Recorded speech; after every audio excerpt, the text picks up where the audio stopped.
Hello and welcome. This is Wendy with loveandstampin.com. Today we are using a fun color combination: Bumblebee, Cinnamon Cider, Real Red, Black, and just a touch of Smoky Slate.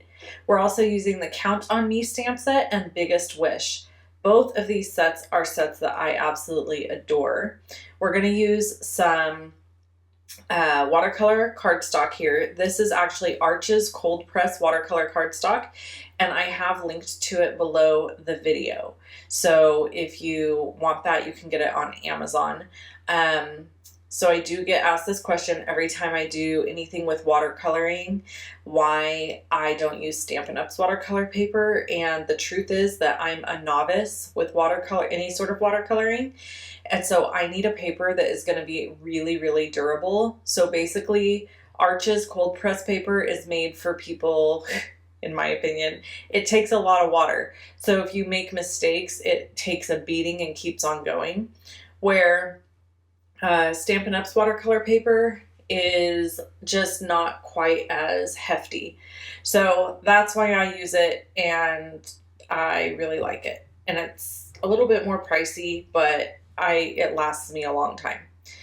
So I thought about editing this video and cutting a bunch of stuff out, but then I decided I wanted time to have story time with you guys and chat with you, and that I also wanted you to see the mistakes I make in this and the things that take a little bit more work and finesse, because a lot of times when you watch YouTube videos of cards, people edit out everything that's not quick and easy, and they just make a really fast video so that your attention span can handle it, basically.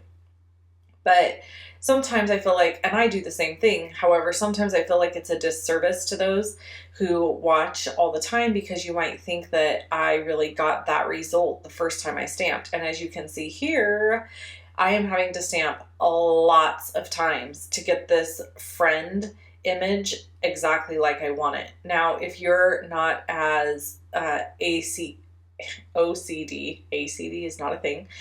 Well, it probably is a thing, but it ain't my thing. If you're not as crazy as I am, basically, you won't feel the need to obsessively restamp this to the point that is perfectly black. You could just take a marker and color it in the spots that didn't quite get. And the reason it's taking this much effort is because watercolor paper has what they call tooth, which just means it's a rough texture. So you're not stamping on a solid, soft, smooth surface. You're stamping on something that has texture. And so you have to keep layering the ink in order for that ink to get into all the texture. Now, if you use hot press watercolor paper, it has even more tooth. So you definitely want to go with cold press. It's a little bit more smooth. So then I'm stamping the hello right above it, and it went much easier because the lines are thinner. So there's less to fill in. Now, I'm going to make a huge mistake as we get going on this. I should have done this stamping last. Reason being is, as I color my bear, you guys will see I'm putting my hand right in that ink that isn't dry. So it ends up kind of muddying up my image that was otherwise perfect. And so I was really disappointed about that. And you'll see later in the video that I went and took a little like sander to it to fix some of it. But ultimately, I should have stamped my sentiment after I did the bear. And so lessons learned, and that's why I left it in the video, because I wanted you to see it so that you would learn that lesson. And normally Memento Tuxedo Black ink dries really, really fast, but because I layered it so many times, it just wasn't dry enough. And so yeah, I stuck my hand right in it and wasn't paying attention, realized it later, and I was really disappointed. So here I'm just going to ink up this bear, and I'm going to stamp him off on a scrap piece of paper first, because we're going to do no line watercoloring, and then I'm going to stamp him again on the watercolor cardstock. So it's a little bit lighter of an image, which means that he will blend in a little bit better when I start coloring. The bear didn't turn out perfect. Again, I chose to keep the video, keep all of the stuff in, because I wanted you to see you know, some of my struggles and see what I did to fix some of the things, and some of the things just didn't get fixed. So there's that. So as we begin this card, I want to share with you the inspiration for it, which is I really was thinking of Winnie the Pooh when I made this card. This bear doesn't have a red shirt on, but I was trying to go for like Winnie the Pooh colors. And the hello friend reminds me of Winnie the Pooh, you know, when he is talking to Piglet or any of his friends. I can just hear his voice saying it. So that's kind of where my inspiration came from. Here you can see my hand is all over in that sentiment, and I don't even realize it until I'm way like into this situation. And it's a bummer, but it is what it is. So whoever I give this card to, I think will love it regardless, and it will be totally fine that it isn't perfect. And that's the thing about card making. You know, we stress a lot about perfection, and honestly, I think that we put way too much pressure on ourselves to give or create this perfect thing, and ultimately it's the thought that counts, and that's what people really love. So as I'm coloring this guy, my goal here is to kind of have the darker edges around the outside and then lighter towards the center. And so I thought I could create that kind of honey bear look with using Bumblebee as well.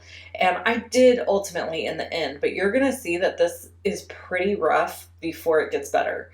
So just hang tight with me and keep watching, because you'll be like, okay, it kind of came together all right. I did have a few flub ups, but this is the biggest tip I can give you with no line watercoloring. On other videos I've done too, is I always tell you, just keep going, because you're going to think this is a hot mess. It doesn't look right. Like right now, I mean, it looks pretty horrible. It doesn't look right. It's awful. And you'll want to throw it away. But if you can just make yourself stick with it and keep going, usually you can end up with a decent image at the end, which is what I ended up with today. Decent. I wouldn't say it was stellar. It wasn't my best work, but it did the job, and I was able to end up with something that I could still give to somebody and not be totally horrified. So, in the middle of the bear's back, you can see like I got way too much pigment there. So another tip I would give you, especially when you're using inks like I am, is to kind of dab them on a, either have a lot of water in your brush, which is what I just did here. See how it's already starting to look better.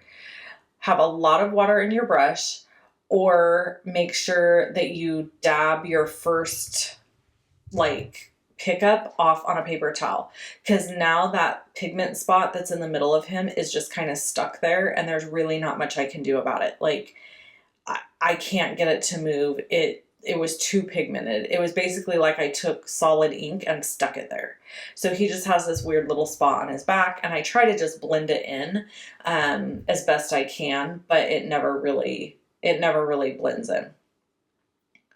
So as you can see here, I've added a ton of ink and water to this. And if this was not Arch's paper, this paper would be pilling, it would be bowing, and now you can see my sentiment, how it's smudged. I don't know if you can see it there, but I still don't realize it as I'm doing this. I still have no idea that I'm smudging it.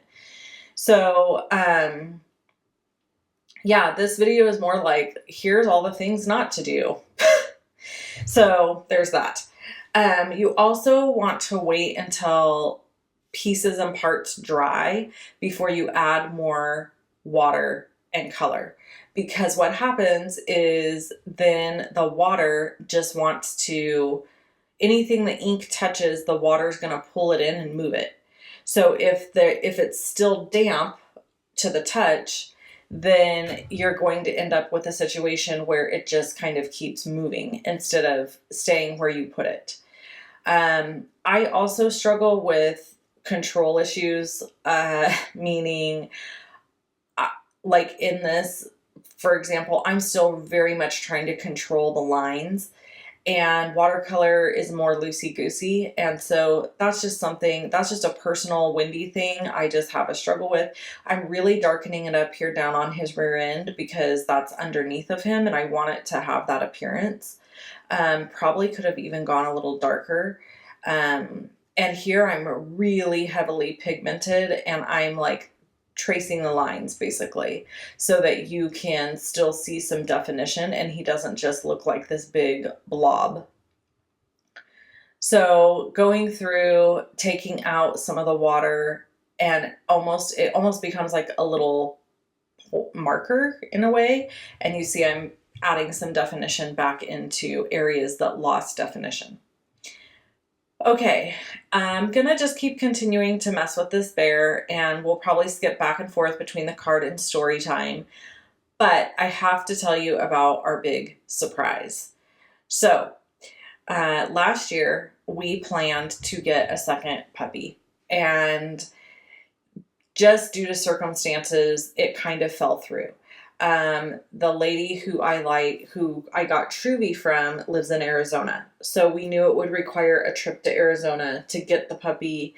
And with stuff we have going on in our life, you know, working on our house, trying to get some old things fixed in our house and stuff like that, it just seemed really irresponsible to spend that kind of money and do something like that right now. So what we did instead is we decided to wait. Well, I'm happy I did because a friend of mine who lives local, she's like 5-6 minutes down the road, her dogs, who are Vizslas, had a litter of puppies.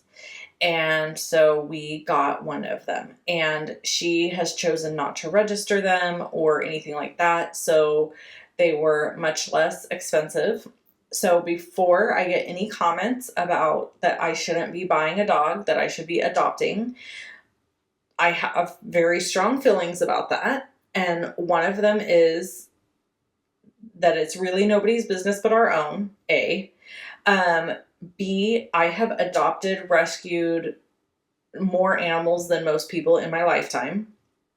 Not that I need to justify my decisions to anybody, but I'm just saying.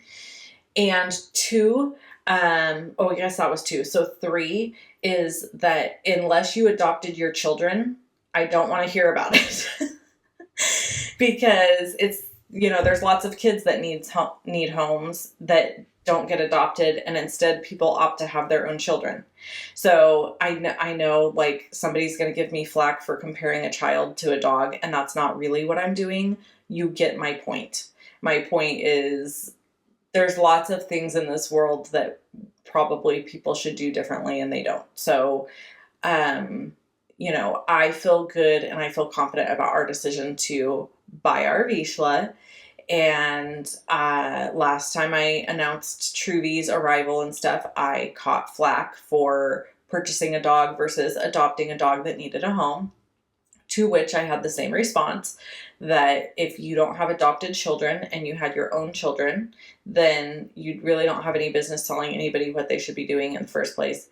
And frankly, like, it's just not anybody's business, right? Like, what people do in their own personal lives is nobody's business. But because I'm on YouTube and social media and I share my life with people, I understand people feel like they can weigh in on what we do, which is fine. I take it with a grain of salt, but I'm just heading off the comments, which, funny enough, I'm probably going to get comments for making a comment, trying to head off the comments. It's hysterical. So anyway, moving on. I digress.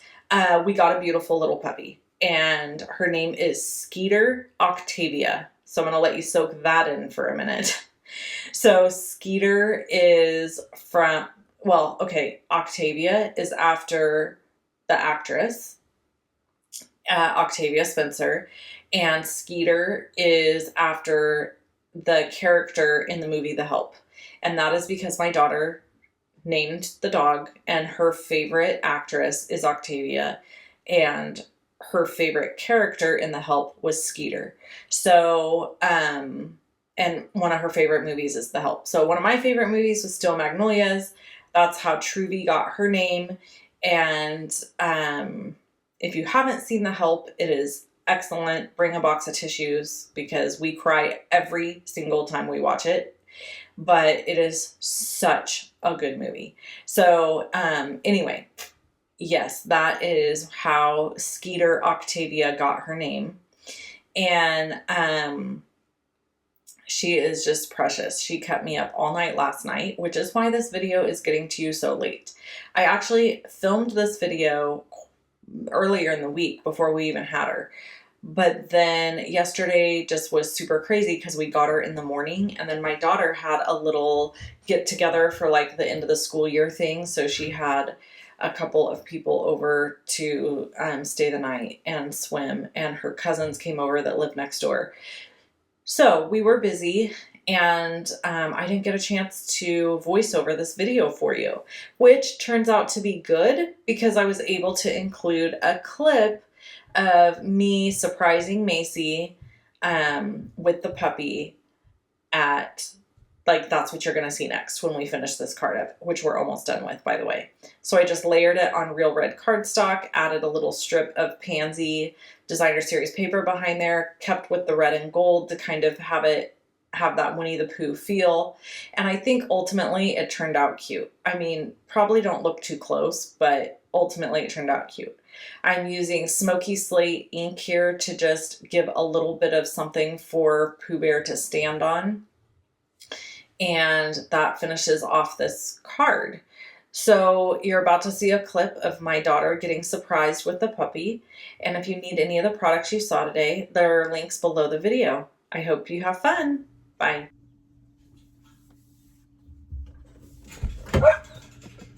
Hey, I need help. You got a puppy? Yeah.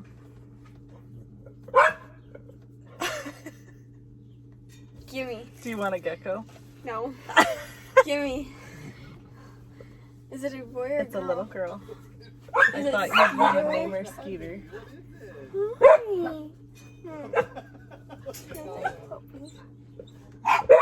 She's very scared because she just likes her mommy. What do you think? Are you shocked? Did we surprise you?